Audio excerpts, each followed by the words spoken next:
రామ యుద్ధంలో రావణుని యొక్క మాంసఖండములు తెగి నేలపై ఏ విధముగా పడుతాయి అని తెలుపుతోన్న పద్యము. ప్రకటంబుగా దైత్యపతిమేని మాంస సకలంబులిటు రణస్థలి నిండుననినా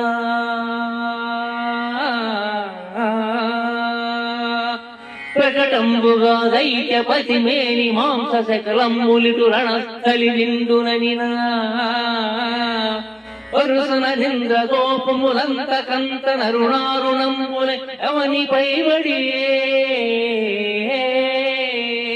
పరుసన నింద గోపములంత కంత నరుణారుణంబులై అవనిపై వడియే ప్రకటంబుగా దైత్యపతిమేని మాంస సకలంబులిటు రణస్థలి నిండుననినా పరుసన నింద్ర గోపములంత కంత నరుణారుణంబులై అవనిపై వడియే.